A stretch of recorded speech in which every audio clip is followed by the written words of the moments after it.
First of all, thank you for inviting me for this very, very important day. And thank you, Mr. Eric. It was great listening to you and getting enlightened about the efforts and the challenges which lie ahead of us when it comes to mother tongue and the language which we associate with our mothers. Thank you, Joshi ji, because of whom I'm here. He is very difficult to say no to him. And being part of the board of trustees, IGNCA, I think he put that emotionally in front of me, and I think it's impossible to say no after that. Govindji Haney, Govindji said that in honor of Mr. Eric, he will speak in English. But I would do the other way around. I would have started in English just to sort of comfort you here. But being the Mother's Language Day, I would sort of speak in my mother tongue, which is Hindi. And when you're talking about the language and extinct, जब you're talking about extinct language, this probably I will say in English. It's really, it hurts me a lot because I come from Uttarakhand, जहाँ पर the language which I see, and I know UNESCO had categorized languages in these 4 categories where we talked about vulnerable languages and definitely endangered and seriously endangered and extinct. And what hits me is the participation of the coming generation which decides where the language is going. If your younger people, your children are not interested in a language, that language has a danger of being extinct because the flame has not been taken forward. And somebody talked about कि भाषा क्या है, भाषा की जरूरत क्यों है. मैं ये मानता हूं कि देखिए, जो हमारे मन में घटित हो रहा है, जो एक इंसान में घटित हो रहा है, उसे पूरी तरह कोई भी भाषा व्यक्त करने में सक्षम नहीं है. इसीलिए हम बॉडी लैंग्वेज की बात करते हैं. मैंने एक गीत लिखा था, सीखो ना नैनों की भाषा पिया, बहुत पहले लिखा था. तो आप नैनों की भाषा की बात करते हैं, आप बॉडी लैंग्वेज की बात करते हैं, आप ऊर्जाओं की बात करते हैं कि उस व्यक्ति के साथ बैठकर सकारात्मक ऊर्जाएं नहीं लगी, नकारात्मक ऊर्जा लगी, एनर्जीज नहीं है उस आदमी की सही. सो कहीं मिलाकर के भाषा सिर्फ शब्दों तक सीमित नहीं है. भाषा शायद जिसे कि कहते हैं कि ये जो जीव है ये अभिव्यंजक संस्थान है, यहाँ पर अभिव्यंजना होती है, भाषा का प्रकटीकरण होता है, भाषा व्यक्त होती है, लेकिन उससे पहले भी भाव जन्म ले चुका होता है. तो भाव किसी रूप में आपके अंदर समाहित है, आपके अंदर उसका उत्स है और वहां से उसकी उत्पत्ति है. उसके बाद फिर अलग अलग भाषाओं में उसके प्रकटीकरण की बात आती है. और फिर जब आप मदर टंग कहते हैं, तो मुझे ऐसा लगा जब हम कह रहे थे कि मदर टंग जो हैं वो विलुप्त हो रही हैं, तो मुझे लगा कहीं शायद माएँ भी कष्ट में हैं. अगर आपकी मातृभाषा कष्ट में है तो शायद कहीं आपकी माँ भी कष्ट में है, क्योंकि आपको अगर मातृभाषा के प्रति प्रेम और पीड़ा नहीं है तो शायद माँ के प्रति प्रेम और पीड़ा भी कम होने की संभावना है. तो ये शोचनीय स्थिति हो सकती है. इसलिए मदर टंग पर जितना ध्यान दिया जाना चाहिए वो सिर्फ इसलिए नहीं. और देखिए, ध्यान क्यों दिया जाना चाहिए? ढोल के स्वर में बांसुरी का स्वर जो होता है वो कहीं सुनाई नहीं देता है. अगर कहीं भाषाओं की दादागिरी चल रही है तो उस बीच में, जिसे मर्मर्स कहते हैं अंग्रेजी में, वो फुसफुसाहटें जो हैं वो कहीं विलुप्त ना हो जाए, वो सुनाई ना दें आपको. इसलिए आवश्यक है कि अगर आपको वो बांसुरी का स्वर सुनना है तो उस पहाड़ी पर उस बांसुरी वादक को ले जाइए और उसके लिए वो माहौल क्रिएट किए कि आपको बांसुरी सुनाई तो दे. कहीं ढोल में वो बांसुरी लुप्त तो नहीं हो गई, खो तो नहीं गई. इसीलिए प्रयासों की आवश्यकता होती है, क्योंकि भाषा जो होता है, एक शब्द जो होता है, वो संस्कृति का कैप्सूल होता है। उसे आप अगर नष्ट करते हैं तो उससे जुड़ी हुई न जाने कितनी चीजें नष्ट हो जाती हैं। और ये सिर्फ प्रश्न इसका नहीं है कि आप उस शब्द को इसलिए बचा लेना चाहते हैं कि उसको म्यूजियम में रखना है। आप उस शब्द को इसलिए बचाना चाहते हैं कि उससे मानव जीवन का विकास होता है। हमारी जो धरोहर है, जो हमारी पूंजी है, वो कहीं ना किसी रूप में लॉक्ड है वहां पे, वो वहां पे हमने रखी हुई उस चीज को। तो हिंदी के सामने जब चुनौतियों का प्रश्न आता है तो, या और किसी भाषा के सामने भी आता है, तो सबसे पहले तो आप देखते हैं कि वैश्वीकरण के युग में अंग्रेजी के प्रति आग्रह स्वाभाविक है। अब मैं उसके इतिहास में नहीं जाना चाहता कि कैसे भाषा जो है वो इतनी शक्तिशाली हुई है अंग्रेजी भाषा, लेकिन और यहाँ पर बहुत निष्णात लोग बैठे हैं, वो समझते हैं कि भाषा का इतिहास समझते हैं। जोशी जी तो बैठे हैं यहाँ पे, वो समझते हैं, आपको समझाएंगे। लेकिन कहीं वैर करने की आवश्यकता नहीं। कोई मुझसे कहता है कि भाई अंग्रेजी, being in the corporate world, I have the privilege of chairing the Cannes jury also there. English is something which is by default becomes a language which you use. So people ask me that what is English for you and what is Hindi for you? I say that mother tongue is my language is Hindi. My skill is English. आप कितनी भी भाषाओं का skill सीख सकते हैं। There has to be, why should we have any reservation towards learning more languages? क्योंकि जो मदर टंग है, मातृभाषा है, माँ के साथ आप उसकी चोटी भी खींच लेते हैं, आप उससे गुस्सा भी कर लेते हैं, उसको धमका भी देते हैं। ये भाषा के साथ आपका, जब मैं कविता लिखने बैठता हूँ, गीत लिखने बैठता हूँ, तो स्वतः स्फूर्त होता है कि हिंदी में, अपनी भाषा में वो आता है, वो विचार आता है। क्योंकि वो जो आजादी, वो स्वतंत्रता जो मुझे हिंदी दे देती है, वो चोटी खींचने की स्वतंत्रता दे देती है, जो जिद करने की स्वतंत्रता देती है, वो हठ जो मेरा, जिसे वो बर्दाश्त करती है, वो मेरी मातृभाषा है। और वो उसे इसलिए उसके साथ जुड़ा, उससे किसी तरह का संबंध आवश्यक है, क्योंकि वो मेरी सांसों का प्रश्न है, वो मेरे होने का प्रश्न है, और मेरे होने की शर्त है, इसलिए उसका होना बहुत जरूरी है। आपने कहा कि बट इस पूरे, जब हम ये पूरी इक्वेशन देखते हैं, ये कहीं शायद जोशी जी आपसे भी एक बात हो रही थी, जो न्यूनता का और लघुता का बोध अगर आपको है, और वो है, मैं कॉर्पोरेट वर्ल्ड से भी जुड़ा हुआ हूँ, फिल्मों से भी जुड़ा हूँ, साहित्य से भी, मुझे लगता है कि कहीं ना कहीं लघुता का बोध जो है वो सबसे बड़ी समस्या है। मैं हिंदी भाषा के बारे में चिंतित नहीं हूँ, ये बहुत ही समर्थ भाषा है, हिंदी बहुत समर्थ भाषा है। मैं अभिमान से नहीं कह रहा हूँ, ज्ञान से कह रहा हूँ। ये इसका व्याकरण देख लीजिए आप, इस भाषा को, ये बहुत समर्थ भाषा है। तो भाषा के स्वरूप को लेकर चिंतित नहीं, लेकिन जिस तरह से उसे आप परिलक्षित कर रहे हैं जीवन में, वहां पर न्यूनता का और लघुता का बोध, उसे जब आप लोगों के बीच बैठे हैं तब तो ठीक है, लेकिन अगर आपके कंप्यूटर को आप इंस्टॉल कर रहे हैं कोई नई चीज, वहां पर आपसे वो भाषा का चयन करने को कहता है, वहां भी आप घबरा जाते हैं अपनी भाषा चुनने में। वहां तो आपको कोई कंपल्शन नहीं है कि आपके सामने 25 लोग बैठे हैं, पर वहां भी आप अपनी भाषा का चुनाव नहीं कर पा रहे हैं। तो कहीं जो आत्मविश्वास का इंजेक्शन हमें देने की आवश्यकता लगातार पड़ती रहेगी, क्योंकि उसका भी कारण है।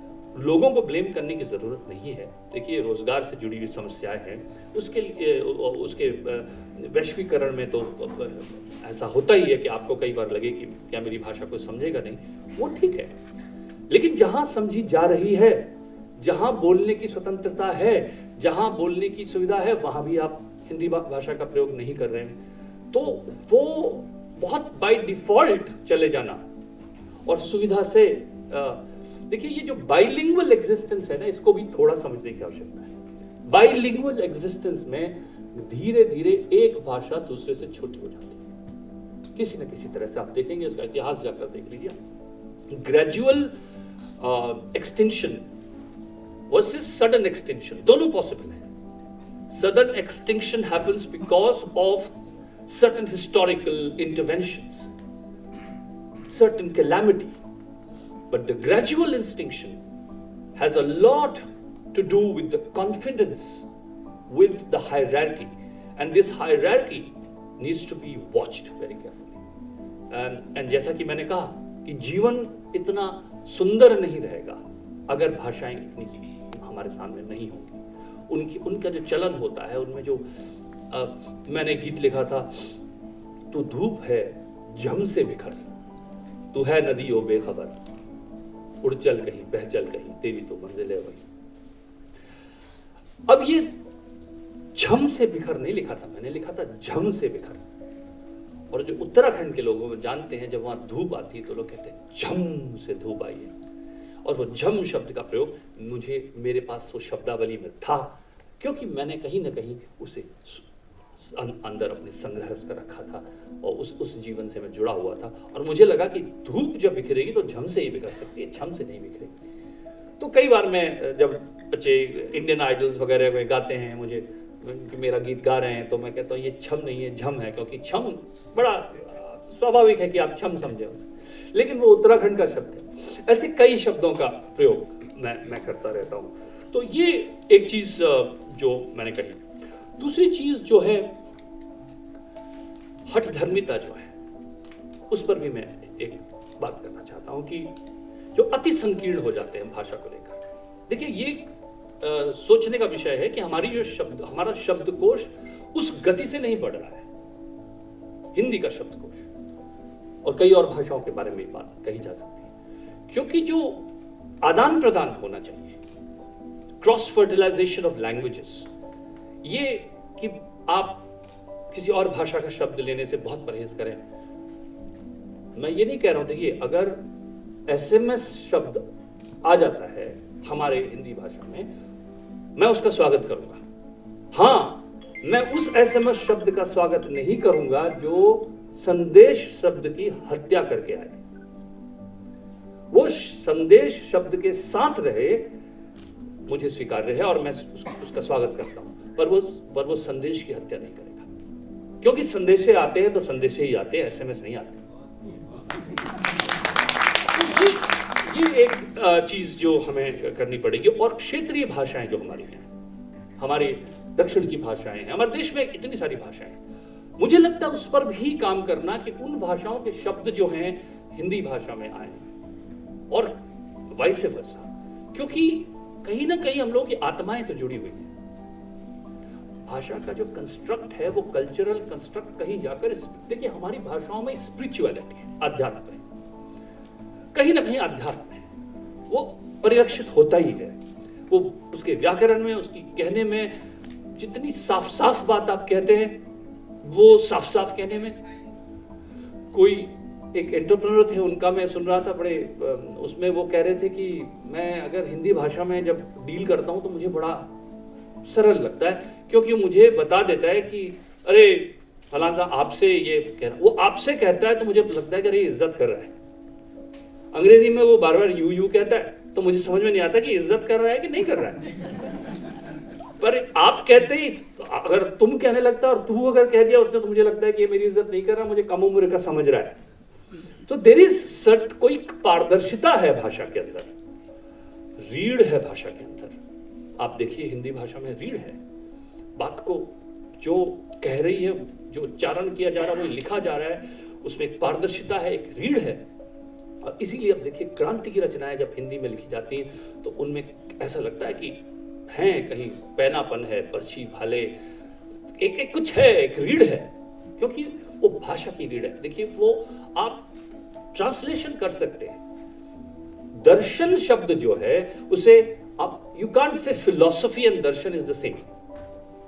दर्शन में देख लेना समाहित है, मैंने देखा है, अनुभूत सत्य है, और अनुभूत सत्य परिलक्षित होता है भाषा में, हमारी भाषा में परिलक्षित होता है। तो इसलिए उस भाषा का कहीं ना कहीं जुड़ाव उस कल्चर से, उस संस्कृति से होता है, और उस संस्कृति के सूक्ष्म से और अति सूक्ष्म से होता है।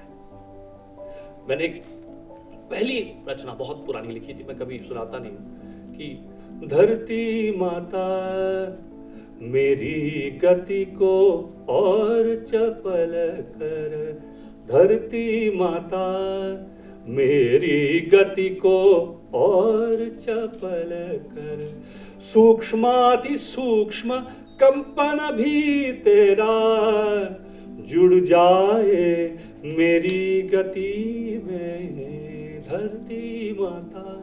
तो सूक्ष्माति सूक्ष्म कंपन जो है वो आपकी मातृभाषा में परिलक्षित होता है, दिखाई देता है, इसलिए जरूरी है। और मैंने कहा इसके बाद अगर आप देखें कि कुछ चीजें हैं जो आप लोग ज्यादा बता सकते हैं। मैं देखता हूँ पारिभाषिक जो शब्दावली है वो भी बड़ी क्लिष्ट सी हम लोग बनाने की कोशिश करते हैं, पत्रोपाधि जैसे शब्द करते हैं, तो मुझे लगता है उनसे भी कहीं हमको भाषा को जो है सहज, उसका रूप सहज रहे। और मेरा तो काम यही रहा है, साहित्य से मैं जुड़ा रहा और कोशिश की कि फिल्मों में जाकर लोगों के बीच वो एक ब्रिज का काम करें, उन रचनाओं में वो चीज़ें वहाँ लेके जाएं और कोशिश करें। और नए शब्दों से हमेशा देखिए भाषा समृद्ध होती है, और नए और पुराने की कोई लड़ाई नहीं है। मैं लिख रहा था एक गीत, मस्ती की पाठशाला, बहुत भी डिबेट होता था फिल्मों के वहाँ, ये पाठशाला शब्द कोई नहीं समझेगा, ये तो बहुत पुराना शब्द है। नहीं, ऐसा नहीं, आप कैसे कहते हैं ये भी बहुत जरूरी है। जिस तरह से हमने मस्ती की पाठशाला कहा, वो गीत उसके बाद इतना पॉपुलर हुआ और लोगों ने पाठशाला जगह जगह उसका प्रयोग करना शुरू कर दिया। और अगर आप उसमें देखें तो उसमें मैंने कई अंग्रेजी के शब्द यूज किए। लेकिन मैं एक साइंस का स्टूडेंट था, तो किसी ने मुझसे कहा कि आप साइंस के स्टूडेंट्स का क्या फायदा हुआ, लिखते तो आप कविताएं हैं। तो मैंने कहा देखिए, अगर कोई लिखता, ये अगर नाटा ये सन्नाटा है, देखो लंबू शोर है, हर दिल में बड़बुड़ करता H2SO4 है, मस्ती की पाठ। अब मैं साइंस का स्टूडेंट था इसलिए मैंने H2SO4 लिखा, और नहीं होता तो तेजाब लिखता।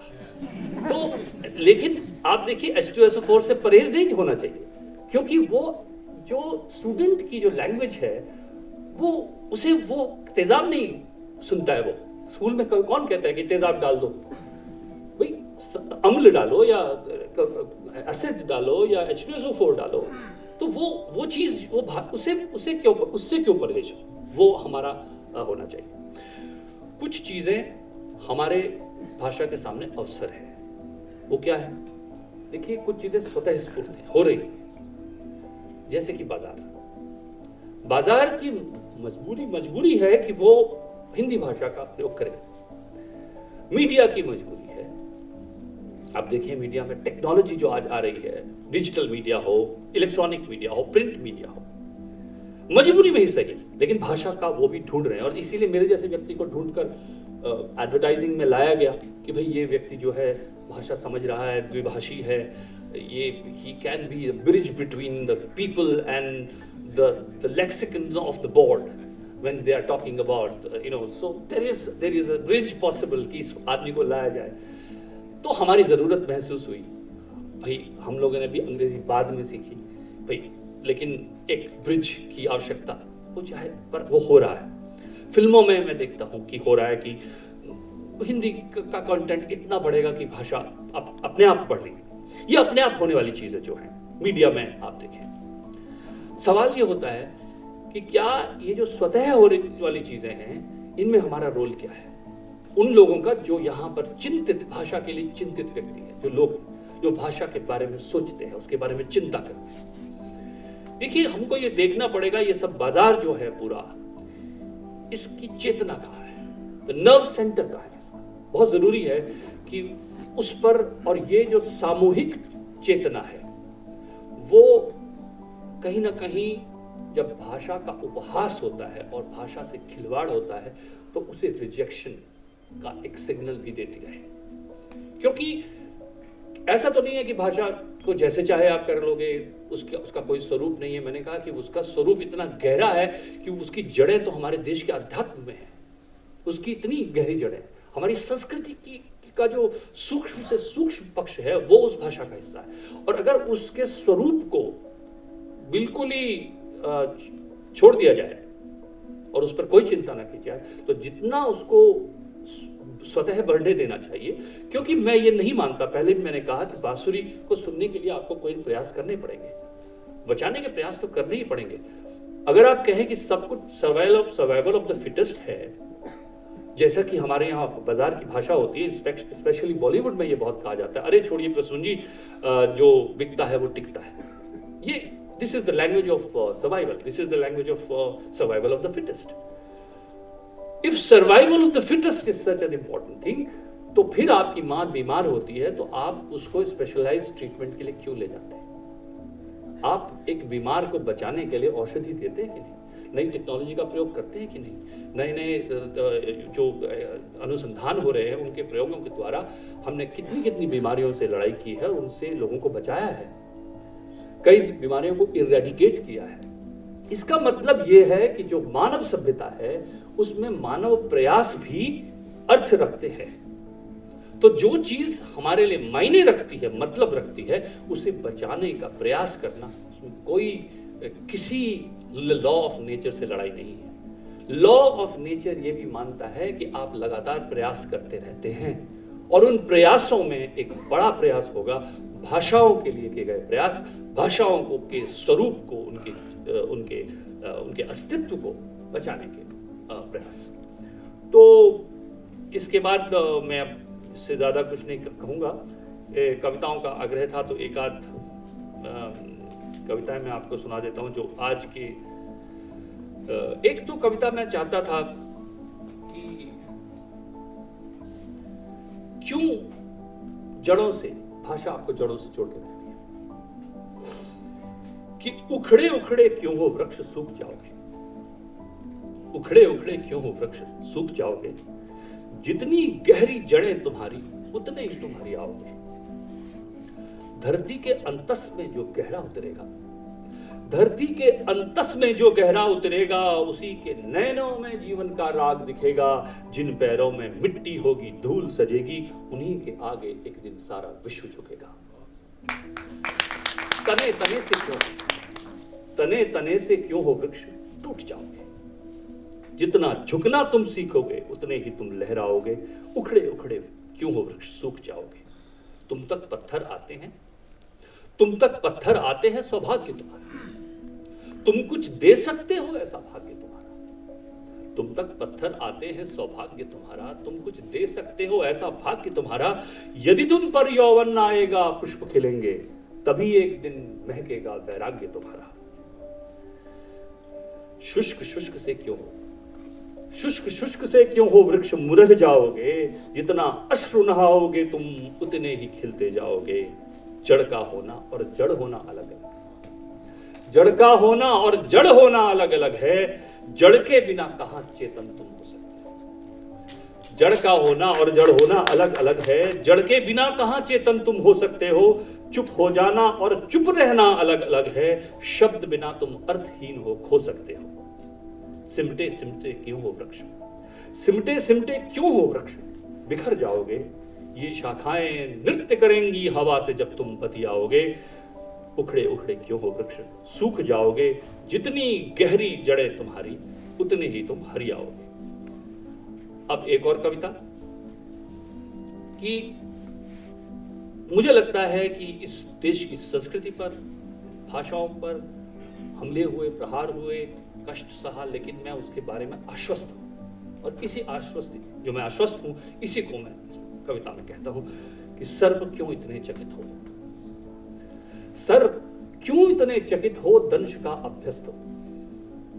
सर्प क्यों इतने चकित हो, दंश का अभ्यस्त हूं, पी रहा हूं विष युगों से, सत्य हूं आश्वस्त हूं। सर्प क्यों इतने चकित हो, दंश का अभ्यस्त हूं, पी रहा हूं विष युगों से, सत्य हूं आश्वस्त हूं। ये मेरी माटी लिए है गंध मेरे रक्त की, ये मेरी माटी लिए है गंध मेरे रक्त की, जो कहानी कह रही है मौन की अभिव्यक्त की। मैं अभय लेकर चलूंगा, मैं व्यथित ना त्रस्त हूं। सर्व क्यों इतने चकित हो, दंश का अभ्यस्त हो। वक्ष पर हर घाव से अंकुर मेरे उगते रहे, वक्ष पर हर घाव से अंकुर मेरे उगते रहे, और थे वे मृत्यु भय से जो सदा झुकते रहे। भस्म की संतान हूं, भस्म की संतान हूं मैं कभी ना ध्वस्त हूं। सर्प क्यों इतने चकित हो, दंश का अभ्यस्त हूं। है मेरा उद्गम कहां पर और कहां गंतव्य है मेरा उद्गम कहां पर और कहां गंतव्य है। दिख रहा है सत्य मुझको रूप जिसका भव्य है। मैं स्वयं की खोज में कितने युगों से व्यस्त हूं, मैं स्वयं की खोज में कितने युगों से व्यस्त हूं। सर्प क्यों इतने चकित हो, दंश का अभ्यस्त हूं। है मुझे संज्ञान इसका बुलबुला हूं सृष्टि में। ये हमारे देश का व्यक्ति कह सकता है मुझे संज्ञान इसका बुलबुला हूं सृष्टि में। एक लघु सी बूंद हूं मैं एक शाश्वत वृष्टि में। है मुझे संज्ञान इसका बुलबुला हूं सृष्टि में। एक लघु सी बूंद हूं मैं एक शाश्वत वृष्टि में। है नहीं सागर को पाना, है नहीं सागर को पाना, मैं नदी संन्यस्त हूं। सर्प क्यों इतने चकित हो, दर्शक। Thank you.